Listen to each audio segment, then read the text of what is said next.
সকল প্রশংসা মহান আল্লাহ তাআলার। বাংলাদেশে আমরা ছোট বড় যে রাজনৈতিক যে দলগুলো রয়েছে তাদের মধ্যে একটা সমন্বয়হীনতা, এটা বেশ কয়েকদিন থেকে এটা আমরা লক্ষ্য করছি।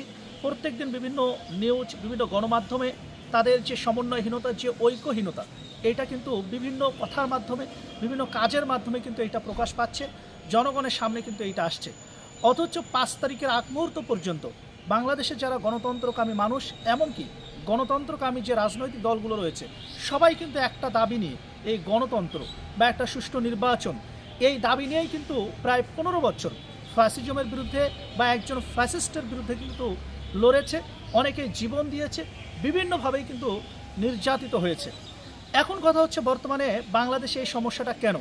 কারণ আপনারা জানেন এই 5 তারিখে একটা কোটা সংস্কার আন্দোলন বা মেধার মূল্যায়ন, এরকম একটা ইস্যুকে কেন্দ্র করে একটা আন্দোলন, যেটার প্রেক্ষাপট প্রত্যেকটা মুহূর্তে চেঞ্জ হয়ে এক দফা এবং পরবর্তীতে সরকার পতন।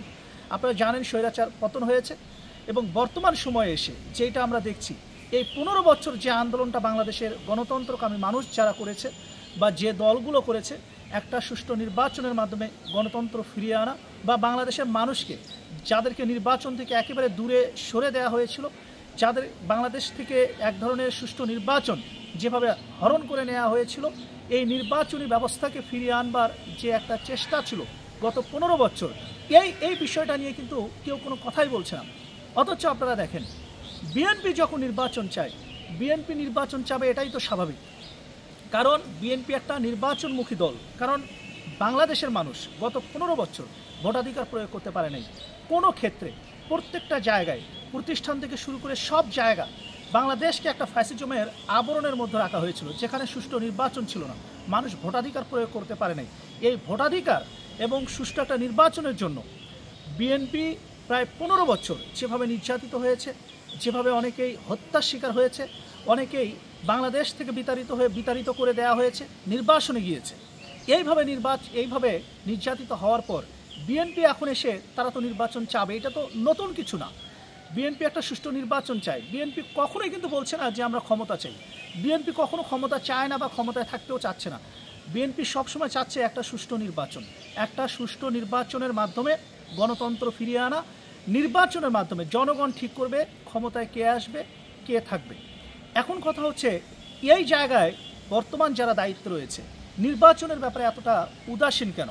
কারণ এই নির্বাচনের জন্য গত 15 বছর বাংলাদেশের গণতন্ত্রকামী মানুষ, বিএনপি বা অন্যান্য যে দলগুলো রয়েছে, বিএনপি, জামাত এবং অন্যান্য যে দল, সবাই কিন্তু একটা সুষ্ঠু নির্বাচন, এমনকি গণতন্ত্রের জন্য তারা যুদ্ধ করেছে। সেই জায়গা থেকে বর্তমান সময় এসেছে একটা সুষ্ঠু নির্বাচনের। বাংলাদেশের মানুষ একটা সুষ্ঠু নির্বাচন চায়। এই জায়গা থেকে উদাসীনতা, এটা কিন্তু কোনোভাবেই মেনে নেওয়ার মতো নয়। কারণ একটা সুষ্ঠু নির্বাচনের মাধ্যমে বাংলাদেশের অভ্যন্তরের যে সমস্যা, এমনকি বৈশ্বিক যে সমস্যা, এই সমস্যাগুলো কিন্তু একটা সুষ্ঠু নির্বাচনের মাধ্যমে, নির্বাচিত একটা সরকারের মাধ্যমেই কিন্তু এটা সমাধান করা সম্ভব। আদারওয়াইজ এইটা কিন্তু কোনোভাবেই সম্ভব হবে না। কারণ বাংলাদেশে আপনারা জানেন, সীমান্ত নিয়ে ভারতের যে একটা চক্রান্ত, আপনারা দেখছেন সীমান্ত নিয়ে প্রতিনিয়তই কিন্তু এক ধরনের চক্রান্ত হয়েই যাচ্ছে। তাদের অভ্যন্তরীণ যে চক্রান্তগুলো, এগুলো কিন্তু বেড়েই যাচ্ছে।